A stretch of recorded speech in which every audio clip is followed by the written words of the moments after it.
열왕기하 12장 1절로 21절입니다. 열왕기하 12장 1절로 21절 말씀, 한절씩 말씀을 교독하겠습니다. 예후의 제7년에 요아스가 왕이 되어 예루살렘에서 40년간 통치하니라. 그의 어머니의 이름은 시비아라 브엘세바 사람이더라. 요아스는 제사장 여호야다가 그를 교훈하는 모든 날 동안에는 여호와 보시기에 정직히 행하였으되 다만 산당들을 제거하지 아니하였으므로 백성이 여전히 산당에서 제사하며 분향하였더라. 요아스가 제사장들에게 이르되 여호와의 성전에 거룩하게 하여 드리는 모든 은 곧 사람이 통용하는 은이나 각 사람의 몸값으로 드리는 은이나 자원하여 여호와의 성전에 드리는 모든 은을 제사장들이 각각 아는 자에게서 받아들여 성전의 어느 곳이든지 파손된 것을 보거든 그곳으로 수리하라 하였으나 요아스 왕 제23년에 이르도록 제사장들이 성전에 파손한 데를 수리하지 아니하였는지라. 요아스 왕이 대제사장 여호야다와 제사장들을 불러 이르되 너희가 어찌하여 성전의 파손한 데를 수리하지 아니하였느냐. 이제부터는 너희가 아는 사람에게서 은을 받지 말고 그들이 성전의 파손한 데를 위하여 드리게 하라. 제사장들이 다시는 백성에게 은을 받지도 아니하고 성전 파손한 것을 수리하지도 아니하기로 동의하니라. 제사장 여호야다가 한 궤를 가져다가 그것의 뚜껑에 구멍을 뚫어 여호와의 전문 어기 오른쪽 곧 제단 옆에 두매 여호와의 성전에 가져오는 모든 은을 다 문을 지키는 제사장들이 그 궤에 넣더라. 이에 그 궤 가운데 은이 많은 것을 보며 왕의 서기와 대제사장이 올라와서 여호와의 성전에 있는 대로 그 은을 계산하여 봉하고 그 달아본 은을 일하는 자 곧 여호와의 성전을 맡은 자의 손에 넘기면 그들은 또 여호와의 성전을 수리하는 목수와 건축하는 자들에게 주고 또 미장이와 석수에게 주고 또 여호와의 성전 파손한 데를 수리할 제목과 다듬은 돌을 사게 하며 그 성전을 수리할 모든 물건을 위하여 쓰게 하였으되 여호와의 성전에 드린 그 은으로 그 성전의 은 대접이나 불집게나 주발이나 나팔이나 아무 금 그릇이나 은 그릇도 만들지 아니하고 그 은을 일하는 자에게 주어 그것으로 여호와의 성전을 수리하게 하였으며 또 그 은을 받아 일꾼에게 주는 사람들과 회개하지 아니하였으니 이는 그들이 성실히 일을 하였음이라. 속건제의 은과 속죄제의 은은 여호와의 성전에 드리지 아니하고 제사장에게 돌렸더라. 그때 아람 왕 하사엘이 올라와서 가드를 쳐서 점령하고 예루살렘을 향하여 올라오고자 하므로 유다의 왕 요아스가 그의 조사들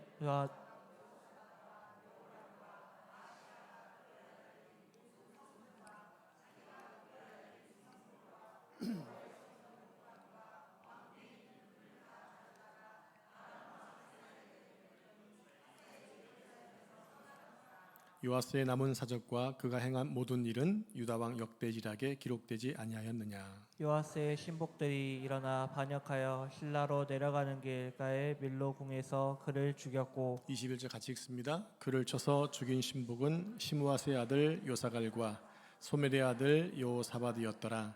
그는 다윗성에 그의 조상들과 함께 장사되고 그의 아들 아마샤가 그를 대신하여 왕이 되니라. 아멘. 이 말씀은 살아계신 하나님의 말씀입니다.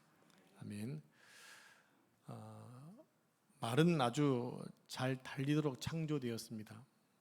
그런데 말은 자기가 달리지만 어느 방향으로 달리냐는 것은 그 말을 타고 고삐를 잡은 사람에 의해서 움직여집니다. 유다를 지금 말로 비유하면 유다의 고삐를 잡은 사람은 다윗의 후손입니다. 즉 왕들이 어떻게 고삐를 움직이냐에 따라서 유다 백성들이 바른 길을 가고 또 그른 길을 가기도 했다는 것입니다. 하나님은 사악한 아달랴 여왕의 손에서 한 명의 다윗의 후손을 살려주시죠. 바로 이 사람이 바로 유다의 부흥을 다시 일으킨 요아스 왕입니다. 그러나 요아스가 아무리 신앙이 좋다고 해도 사람의 영향을 받을 수밖에 없었습니다. 왜 그런가 하면 요아스는 어릴 때 갓난아기 때 성전으로 고모의 손에 의해서 성전에 들어가서 숨어 살았잖아요. 자신의 영적인 아버지나 다름없는 여호야다가 살아있는 동안에는 하나님께 충성스러운 삶을 살았지만 그가 죽자 자신감을 모두 잃어버리고 맙니다. 그래서 타락한 유다의 방백들과 손을 잡고 또 바알과 아세라를 또 섬기게 돼요. 이것을 반대하는 여호야다의 아들까지 죽이기도 합니다.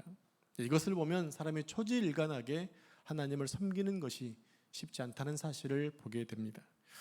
우리나라도 많은 대통령이 있었죠. 처음에는 정치를 개혁하기 위해 정직하고 깨끗하게 통치하겠다라고 하지만 큰 소리를 빵빵 치지만 나중에는 돈 때문에 다 감옥에 한 번씩 갔다 오시잖아요.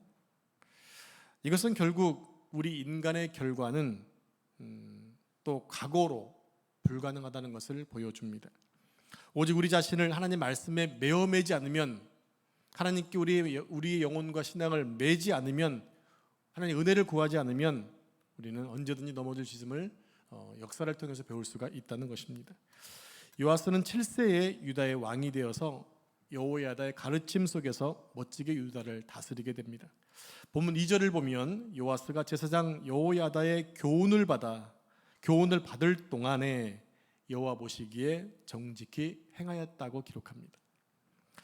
여호야다의 교훈을 받을 동안에 여호와 보시기에 정직히 행했다. 여러분, 열왕기 상하와 역대기 상하를 보시면서 한 왕에 대한 평가를 할 때 여호와 보시기에 악했더라 선했더라는 단어가 항상 나옵니다. 거기에 바로 결론을 짓고 시작을 해요. 그래서 여호와 보시기에 악했다면 악한 흔적들이 쭉 나오게 되고요, 여호와 보시기에 정직히 행하였더라 하게 되면 정직한 모습들이 쭉 나오게 됩니다. 우리 열왕기 상하와 역대기를 통해서 그런 것들을 발견해야 돼요. 오늘 요아스에 대한 평가가 뭡니까? 제사장 여호야다가 살아있는 동안에, 교훈을 받을 동안에 그가 여호와 앞에 보시기에 정직했다라는 거죠. 희망이 있다는 것입니다. 요아스는 다윗의 자손들이 모두 죽임을 당한 가운데 유일하게 살아남았던 사람이었습니다. 그러므로 어떤 의미에서 요아스는 유다의 부흥의 불씨였지요. 또 그가 할 일은 이 불씨를 일으켜서 다시금 유다 가운데 부흥을 일으켜야 하는 것입니다. 다행히도 요아스는 여호야다의 도움으로 신앙적으로 아주 좋은 출발을 합니다.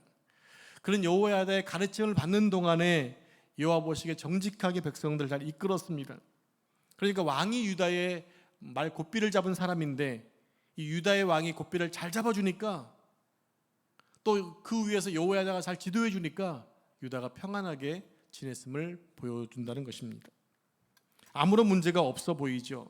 그러나 아무 문제가 없어 보이는 곳에도 또 문제는 있기 마련인 것 같습니다. 그것은 요아스가 여호와다를 너무 많이 의지하는 거예요. 여러분, 성경을 보시면 12장을 보셨지만 요아스가 여호와를, 하나님을 의지했습니까? 여호야다를 의지했습니까? 누굴 더 의지하는 거예요? 하나님을 의지해야 되는데 대제사장 고모부를 더 의지하게 됩니다. 그러니까 요아스를 통해, 여호야다를 통해서 하나님을 의지하는 법을 배우지 못한 거예요. 여호야다를 잘 본받았는데 여호야다가 섬기는 하나님을 잘 배우지 못한 거예요.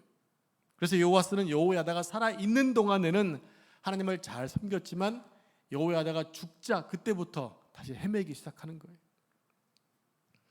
결국 사람의 결심과 의지라고 하는 것은요, 환경에 따라 얼마든지 바뀔 수 있습니다. 그러므로 우리 또한 끝까지 하나님의 축복을 누리려는 사람이 된다면 사람이 아니라 하나님을 의지해야만 할 것입니다. 아멘. 대제사장 여호야다는 요아스를 부지런히 가르쳤을 것입니다. 그런데 요아스는 너무 어려서부터 여호야다의 가르침을 받았기 때문에 자신의 것으로 소화하기가 어려웠을지도 모르겠습니다. 사람은 무엇인가 자기 것이 되기 위해서는 고민도 하고 좀 실패도 하면서 또 방황도 하면서 자기의 길을 개척을 해야 되는데, 여호야다는 너무 어릴 때부터 고모부의 어떤 교훈을 받았기 때문에 자기 스스로 할 수 있는 것이 거의 없었던 것 같습니다. 여호야다는 혼자 남은 요아스를 너무 귀하게 키웠죠. 왕이기도 했지만 유일하게 남은 다윗의 후손이었잖아요. 얼마나 소중하게 귀하게 여겼겠습니까? 그래서 요아스 왕은 여호야다가 살아있는 동안만 하나님께 정직하게 행하다가 그가 죽고 난 후에는 하나님을 향한 신앙을 버려버리게 됩니다. 자, 3절을 보면 요아스가 산당을 없애지 않은 것에 대해 이야기하고 있는 부분을 보게 됩니다. 우리 3절 말씀 같이 합독할까요? 시작. 오직 산당을 제하지 아니하였으므로 백성이 오히려 산당에서 제사하며 분향하였더라. 네, 열왕기를 쭉 보면 유다의 선지자들은 일관되게 산당을 폐하자고 얘기하지만 산당을 폐했던 왕은 거의 없어요. 신기하게도 예루살렘 성전이 지어지기 전까지는 어디선가 예배할 장소가 필요했죠. 그러니까 기브온 산당에서 제사를 드렸던 거예요. 여러분, 솔로몬 왕이 1,000번째 드렸던 산당이 어딘지 아시죠? 그게 기브온 산당이에요. 왜 기브온 산당에서 제사를 드렸죠? 거기 여호와의 전이 있었거든요. 그러니까 거기서 예배를 드렸던 거예요. 그러나 성전이 건축된 이후에는 당연히 산당은 철거돼야 되고 오직 모든 제사는 예루살렘에서 성전에서만 드려져야 했습니다. 그런데 그것을 계속 방치하니까 백성들이 산당에서 잘못된 예배를, 잘못된 제사를 드리게 되었다는 것입니다. 유다의 근본 통치 정신은요, 하나님 말씀이, 율법이 모든 부분을 지배하는 원리였습니다. 그렇습니다. 하나님의 말씀이 우리의 모든 것을 지배하지 않으면 반드시 인본주의와 세속주의에 빠질 수밖에 없는 것입니다. 여러분, 하나님 말씀을 많이 사모하시기 바랍니다. 여러분 삶을 주관하시는 것은 여러분 하나님 말씀이기를 축복합니다. 요아스는 아기 때부터 성전에 숨어 살았기 때문에 성전의 구석구석 모든 것들을 거의 다 알았을 것입니다. 제가 결혼해서 나오기 전까지 제가 시골에서 7살 때 올라와 가지고 시흥동이라는 곳에 살았어요. 시흥동은 달동네였어요. 달동네. 어느 달동네였냐면 청계천에 물 난리가 나면 거기 있는 사람들을 이주시켰던 곳이 시흥동 산꼭대기였습니다. 그 당시에는 말뚝만 꽂아놓으면 말뚝 꽂아놓고 선을 그어 이렇게 띠를 떼놓으면 자기 땅이었을 정도로 그럴 때였어요.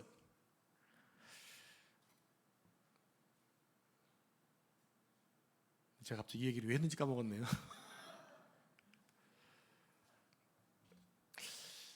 큰일입니다. 왜 까먹었는지 왜 갑자기 기억이 안 나네요. 네, 기억이 났어요. 거기에 제가 본 교회가 7살 때부터 다녔던 교회가 있었는데 그 당시 교회는 그냥 벽돌 건물에 스레트 건물이었어요. 대부분 다 그때 그랬던 것 같아요. 가난했기 때문에 교회는 기아로 안 짓잖아요. 보통 스레트로 짓죠.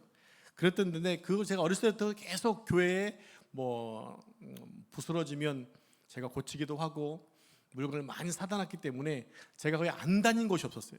천장부터 시작을 해서 종닭까지 매일 올라다니고 또 교회 지붕에 문제가 생기면 지붕에 올라가서 수리했습니다. 그래서 교회가 어디에 문제가 있는지 어디가 잘 있는지 제가 잘 알았을 정도로 지금 요아스도 그런 상황이었던 얘기입니다. 왜냐하면 어릴 때부터 성전에서 숨어 살았기 때문에 뛰어놀 곳이 어디였어요? 뛰어노는 장소 성전이었겠죠. 그러니까 성전 어디가 문제가 있는지를 요아스는 잘 알았다는 겁니다. 자, 요아스 때 성전이 엉망으로 낡고 전혀 내부가 정리되지 않았던 이유가 있었어요. 왜냐하면 유다 왕실의 타락으로 인해서 하나님께 드리는 제사를 소홀히 했기 때문입니다. 그래서 무엇인가 망가져도 고치려고 하지 않았던 거예요. 유다 왕실이 바알과 아세라를 섬기면서 성전 제사는 무시를 당했고 이런 분위기에서 끝까지 자기 자리를 지키는 제사장들이 많지 않았다고 하는 거죠. 여러분, 사사시대 때 많은 레위인들이 떠돌았던 이유가 왜입니까? 제사를 안 드리니까 먹을 것이 없는 거예요. 그래서 먹을 것을 찾아 이제 떠돌았던 하나님의 종들을 볼 수 있잖아요. 그리고 악한 아달랴가 자기 마음대로 성전의 기구들을 갖다가 우상을 섬기는 사용하다 보니까 하나님의 전은 점점 비어져 갔고 점점 무너져 가게 됐다는 얘기입니다. 아주 초라해져 버렸습니다. 솔로몬 때 지었던 그 성전을 꿈꾸면 안 됩니다. 그때에 비하면 지금은 완전히 시간도 많이 지났을 뿐만 아니라 수리되지 못해서 초라해졌다는 얘기입니다. 여러분, 성전이 뭐 하는 곳입니까? 성전은 죄를 씻는 곳입니다. 그런데 왕과 백성들이 오랫동안 성전 제사를 드리지 않으므로 성전의 기능을 제대로 하지 못했던 거예요. 하나님의 성전은 옛날에는 영광스러웠지만 지금은 영광을 찾아볼 수가 없습니다. 이때 요아스가 마음을 가진 거예요. 그 옛날 영광을 회복해야 되겠다라는 마음을 갖게 된 거예요. 왜 그렇습니까? 성전에서 살아보니까 성전에 대한 사랑의 마음이 있었던 거지요. 그래서 성전의 낡은 부분을 수리하기로 결정하고 대제사장에게 성전 수리를 명합니다. 그러나 요아스가 통치한 지 무려 23년이 되도록 성전은 전혀 수리되지 않았다고 하는 거예요. 왕이 명령했는데 왜 성전이 수리되지 못했던 것일까요? 그 이유가 무엇 때문이었을까요? 6절 7절 말씀 보니까 돈 때문이었습니다. 성전을 수리할 돈이 없었던 거예요. 무슨 얘기냐? 백성들이 해마다 성전세를 들여서 성전 수리비를 내야 됐어야 되는데 의무적으로 내게 돼 있거든요. 이게 성전세잖아요. 근데 성전세를 내지 않았어요. 왜 안 냅니까? 어차피 예배도 안 드리는데, 어차피 제사도 안 드리는데 누가 성전을 위해서 헌신하겠냐라는 거죠. 그래서 대제사장에게 명령했지만 결국 대제사장이 아는 사람 몇 명에게만 돈을 좀 내라고 했는데 그분들이 도와주지 않는 거예요. 그러니까 성전 정화에 대한 어떤 부분들을 할 수 있는 상황이 안 됐던 거예요. 그때 여호와스가 왕의 권력을 가지고 얘기하는 거죠. 율법에 보니까 모든 이스라엘 백성들은 의무적으로 성전세를 내게 돼 있으니까 다 내라, 이렇게 명령을 했던 거죠. 그러면서 한 가지 방법을 내는 게 뭐냐면 억지로 하지 않기 위해서 성전에 궤를 하나 갖다 놓고 위에 구멍을 뚫어서 무기명으로 헌금하게 만들었던 것입니다. 그렇게 했더니 모든 유다 백성들이 자진해서 성전세를 내기 시작을 합니다. 그래서 제사장은 돈이 모여지면 석곡이나 목수에게 성전을 수리하게 하고, 또 돈이 모이면 목수에게 돈을 주어서 성전을 수리하게 만들어갔던 것입니다. 그랬더니 성전이 원래 멋진 모습으로 회복되어져 가게 되더라는 겁니다. 그것을 보니까 백성들 마음속에 다시 옛날의 영광이 떠오르게 된 거예요. 솔로몬의 영광을 떠올리게 된 거예요. 무너졌을 때는 몰랐는데 자기가 헌신하고 드려서 고쳐지고 나니까 성전이 영광스러워지게 되는 거예요. 그러면서 뭐가 회복됩니까? 성전 예배가 회복되기 시작을 한 거예요. 그리고 8절에 보니까 요아스가 두 가지를 아주 성경적으로 잘 해결하는 부분이 나옵니다. 그 중에 하나가 뭐냐면 제사장이 성전세 거두는 일에 일체 관여하지 못하겠다라는 거예요. 다른 하나는 드려진 헌금을 본래 목적대로 사용하자고 했다는 것입니다. 자, 먼저 8절 말씀 같이 읽겠습니다. 시작. 제사장들이 다시는 백성에게 은을 받지도 아니하고 성전 파손한 것을 수리하지도 아니하기로 동의하니라. 이 말이 무슨 말일까요? 여러분, 제사장들에게는 본연의 일이 있죠. 본연의 일이 뭡니까? 하나님께 제사를 드리고 말씀을 연구하고 기도하는 것입니다. 제사장들이 백성을 돕는 진정한 방법은 돈을 괴수하거나 망치나 못을 들고 성전의 부서진 데를 고치는 것이 아니라 하나님 앞에서 말씀을 연구하고 기도함으로써 부흥을 계속해서 일으키도록 하는 것이 제사장들이 해야 될 목적과 사명이라는 겁니다. 여러분, 제사장직이라고 하는 것은요, 참으로 고독한 자리입니다. 여러분, 이 목회자 자리가 여러분들 좋아 보이나요? 네, 할렐루야. 제가 신학교 알아봐 드릴까요? 제사장이나 담임 목사 이런 자리는요, 어떻게 볼 때는 영광스러운 자리긴 맞죠. 그런데요, 고독한 자리입니다. 여러분과 함께 모든 것을 다 같이 해도 이 설교하는 것은 누구한테 맡길 수 없잖아요. 이것은 제가 해야 되는 일이에요. 누가 대신 해줄 수 없어요.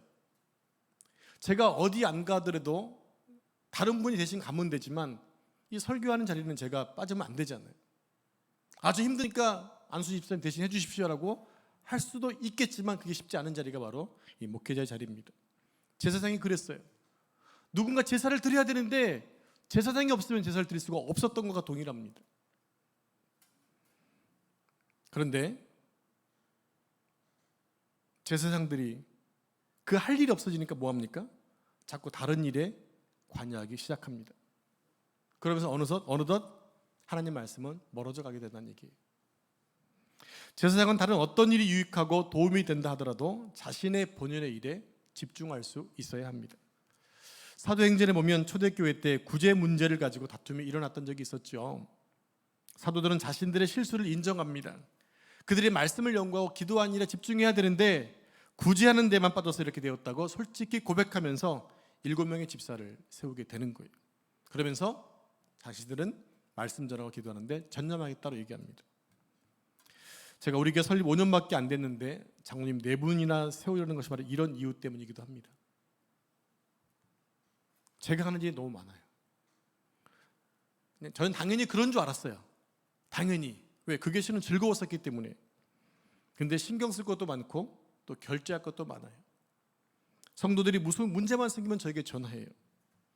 무엇을 찾는데 저한테 물어서 찾아요. 이제 물론 지금은 많이 낮았어요. 제가 쓰레기 봉투 안 사와도 되거든요. 이제는 컵을 제가 주문 안 해도 되거든요. 누군가 나눠서 하시는 분들이 계시기 때문에 제가 그렇게 안 해도 된다는 얘기입니다. 그래서 그 일을 나누려고 저는 제 역할인 말씀을 연구하고 전하고 기도하는데 또 신방하는데 전념하려고 합니다. 여러분께 부탁을 드리면 우리 교회에 좋은 일꾼이 세워지도록 기도 많이 해주시기 바랍니다. 요아스가 잘한 두 번째가 있습니다. 성전을 수리하고 남은 돈으로 다른 것을 만들지 않고 오직 수리하는 데만 썼다고 하는 것입니다. 이게 무슨 얘기일까요? 우리 생각에는 성전을 수리하고 다 남으면 이제 다른 것을 준비하면 된다라고 생각할 수 있겠다는 얘기죠. 즉 은그릇이나 다른 성전에 필요한 도구들을 만들면 된다라고 생각할 수 있다는 겁니다. 그런데 요아스는 일체 그렇게 사용하지 못하게 하고 오직 성전 수리에만 그 돈이 쓰여지도록 했어요. 여러분, 솔로몬의 성전을 지은 다음에 엄청나게 많은 돈으로 금방패를 만들고 음방패를 만들었어요. 가시적으로 볼 수 있도록 금방패, 음방패를 만들어서 자신을 호위하는 데 사용했습니다. 결국 어떻게 됩니까? 다 뺏기고 말았어요. 원론이 중요합니다. 원론이. 성전이 중요한 것이지 소품들이 중요한 것이 아니라고 하는 거예요. 근데 우리는 그 원리보다 다른 외향적인 것에 신경을 많이 쓸 때가 있는 거지요. 이처럼 요아스가 성경대로 하니까 제사장들과 일하는 사람들과 백성들의 마음이 하나가 되기 시작을 하는 거예요. 그래서 제사장들은 일체 공사나 세금 거두는 일에 관여하지 않고 오직 제사 드리고 기도하는 일에 집중하게 되었고요.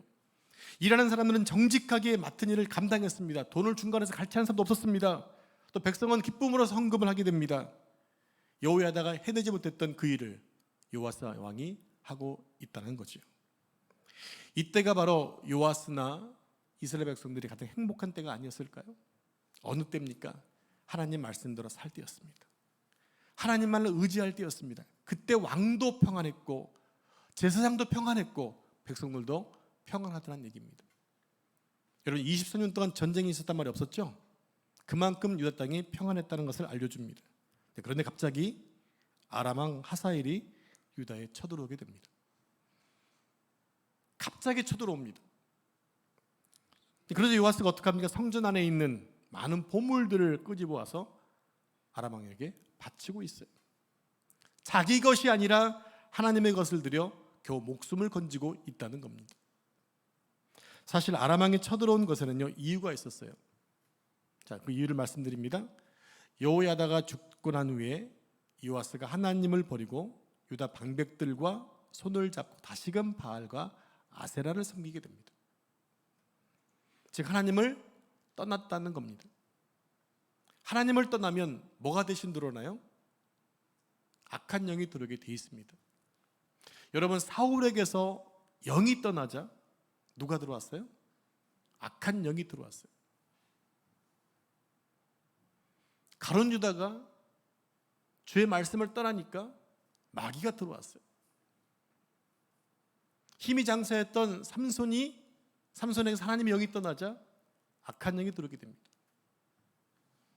그 결과 결국에 초라한 죽음이었다는 사실을 잘 알고 있죠.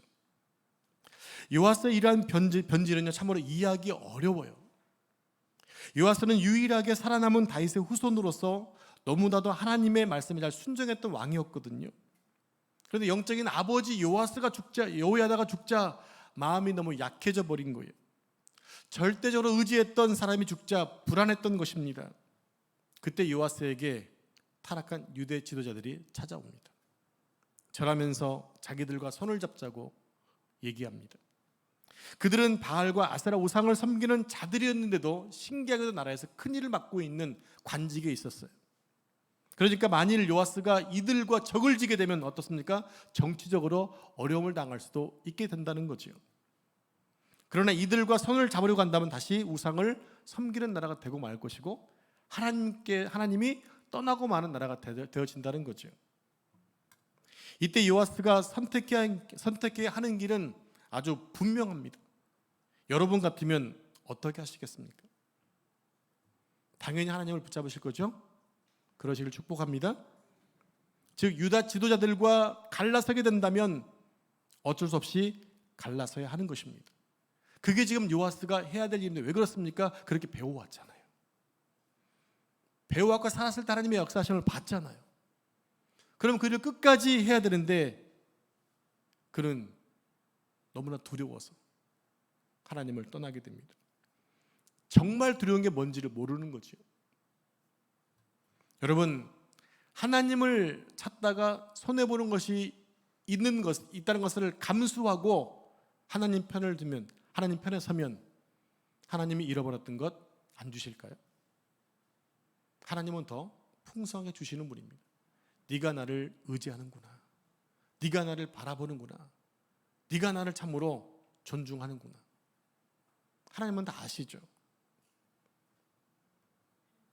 그러나 요아스는 늘 여호야다라는 사람을 많이 의지했기 때문에 그 사람이 사라지자 너무나 불안했어요. 근데 알고 보면 그도 하나님보다 여호야다를 더 의지했던 것 같아요. 그러니까 한순간에 무너져 버리고 만 것입니다. 그래서 결국 우상 섬기는 사람들과 손을 잡고 하나님께 대한 신앙을 요아스가 버리게 되죠. 자, 이것을 누가 봤느냐? 여호야다의 아들 스가랴가 보게 됩니다. 스가랴가 이렇게 얘기합니다. 어떻게 하나님을 버리고 우상과 손을 잡는 것입니까? 라고 핀잔을 놓죠. 그래서 양심의 가책을 느낀 요아스는 백성들로 하여금 자신의 은인이었던 여호야다의 아들 스가랴를 돌로 쳐 죽이게 합니다. 그런 일이 있은 후 1년 뒤에 아람 왕이 쳐들어왔다는 거예요. 그런데 다른 역사를 보면요, 하사엘이 끌고 온 군대가 얼마 많지 않았다고 하는 거예요. 무슨 얘기입니까? 유다가 훨씬 더 많은 군사를 가지고 있었다는 거죠. 그런데도 하나님이 그들을 도와주지 않으니까 결국 아람에게 항복하게 되어지는 거예요. 결국 아람 군대를 이기지 못해서 성전의 금이란 모든 금을 벗겨서 아람 왕에게 뺏기고 만다는 것입니다. 여러분, 하나님 백성들은요, 하나님의 도우심으로만 살아야 되는 사람들입니다. 맞습니까? 여러분들이 하나님의 사람이라면 하나님만을 의지하면서 사셔야 됩니다. 그게 하나님의 사람의 해야 될 일입니다. 그런데 하나님을 버리자 결국 요아스는 성전의 기구도 빼앗기고 전쟁에서 부상도 입게 됩니다. 더욱 안타까운 것이 있어요. 그 여호야다의 아들 스가랴를 죽였기 때문에 부하들이 그것을 기억하고 있다가 들고 일어나서 요아스를 반역합니다. 그리고 그 왕을 죽여버립니다. 성도 여러분, 요아스가 과거 한때는 참으로 하나님 말씀과 성전 중심으로 살았습니다. 이스라엘은 실은 이 두 가지만 잘하면 사는 거예요. 하나님 중심으로, 성전 중심으로 살면 어떤 민족도 감히 이스라엘을 넘보지 못할 것입니다. 오늘도 우리가 이 세상에서 승리하고 하나님의 기적을 체험할 수 있는 방법은 말씀과 기도밖에 없습니다. 그러나 끝까지 하나님을 믿지 못하고 사람의 말을 따라간다면 적은 수의 군인들에게 져서 알거지가 되고 또 자신은 부상을 입고 결국 부하들의 칼에 죽는 운명에 처해지게 된다는 것입니다. 우리는 우리 자신의 힘으로는 끝까지 믿음의 길을 가기가 어렵습니다. 자신이 있는 것 같지만 또 금방 사람은 어느 순간에 환경에 따라서 신앙이 올라갔다 내려갔다 하거든요. 여러분 잘 아시잖아요. 그렇게 해서 우리는 나의 힘으로는 절대로 결승전까지 갈 수가 없어요. 그 가는 길에 주님께서 안 도와주시면 갈 수가 없다는 것입니다. 그러므로 결단해야 됩니다. 하나님 말씀을 붙들고 죽을 힘을 다해 버티면서 가야 하는 것이, 그게 믿음의 길인 거예요. 그러면 하나님이 지켜주시고 도우시는 것을 경험하게 될 것입니다. 여러분, 이런 삶들을요 하루하루 경험하면서 살아야 되는 거예요. 그렇게 그것이 녹여질 때 말씀은 정말 살아있는 것이구나 라는 것을 알게 되는 거죠. 그러면 내일도 그 말씀을 의지하게 되는 것이고 그 다음날도 의지하게 되는 것이며, 그런 삶이 하루하루 쌓여서 결국 주 앞에 부름받을 때가 오게 된다는 것입니다. 여러분, 말씀이 여러분 삶 가운데 생활화되는 삶이 되기를 축복합니다. 그래서 하나님의 영광을 드러내는 삶 되기를 축복합니다. 기도하겠습니다. 하나님 감사합니다. 요아스가 여호야다가 살아 있을 때는 하나님을 잘 섬겼지만 그 여호야다를 너무 의지한 나머지 그가 죽자 불안에 떨어서 다시금 우상 숭배자들과 손을 잡고 여호야의 아들 스가랴까지 죽이는 일을 감행하게 되었습니다. 하나님을 떠나자 아람 군대가 쳐들어왔고 결국에 그들의 작은 군대에도 항복하는 모습들을 보게 됩니다. 그것뿐만 아니라 부상도 당하게 되고 결국에 부하들에게 반역하여 죽임당하는 그런 안타까운 모습도 보게 됩니다. 주님, 결론은 하나인 것 같습니다. 주님을 떠나지 않는 것입니다. 우리가 주님을 섬기는 것입니다. 오직 주님 편에 서는 것입니다. 좀 저희가 하나님의 말씀을 붙잡게 해주시고 교회 중심으로, 말씀 중심으로, 은혜 중심으로 살아갈 수 있도록 축복하여 주시옵소서.